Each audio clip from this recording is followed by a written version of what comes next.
Ito yung itsura ng makina natin mga boss. Kunting retouch lang po ito gamit ang mumurahin na pintura. At ganito naman po kadumi at kadugyot ang ating makina nung hindi pa siya napagwapahan mga boss. Kitang-kita nyo naman ang kaibahan. Mumurahing makeover lang po ito. Siguradong mahahalin talaga to ng mas mahal at hindi ka mauulaw na buksan ang hood. Ngayon ay ito naman po ang preparation para sa pagpintura ng ating makina. Ang lahat ng butas at mga lalagyan ng mga gasket ay kailangang ma-isolate natin at matakpan mga boss, no? Gamit lang ang papel. Tapos nakapbrush ko na pala tong valve cover natin, pati na tong mga gilid ng ating cylinder head ay nalinisan ko na din. Ito yung pintura na gamit natin mga boss. High heat resistant po ito. Mumurahin lang ang gamit ko kasi mumurahin lang naman ang makina na to.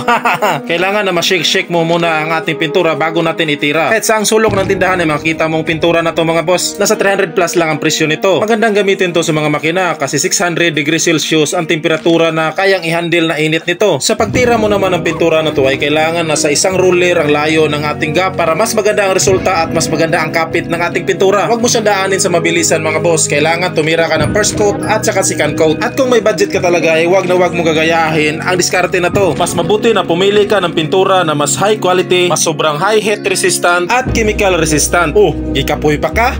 Bunal ra! Kung gilaay ka or nawadan kang pag-asa, lakdusi!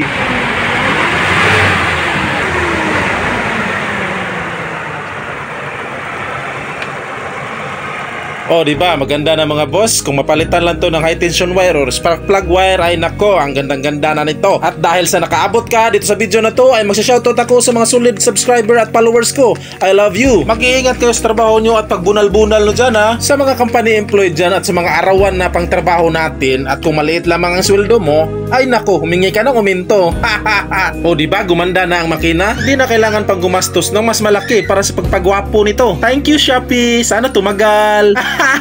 Mas maganda mga boss kung magpapagawa po ka o magpapaganda ka ng makina ay isasabay mo na lang sa pag general overhaul or top overhaul para isa lang ang gastos at para isa lang ang pagbili ng overhauling gasket at saka para mas pulido ang trabaho at mas maganda, hindi yung kampat-kampat. So ayan lang, maraming salamat. Biyahe-biyahe, ambrut!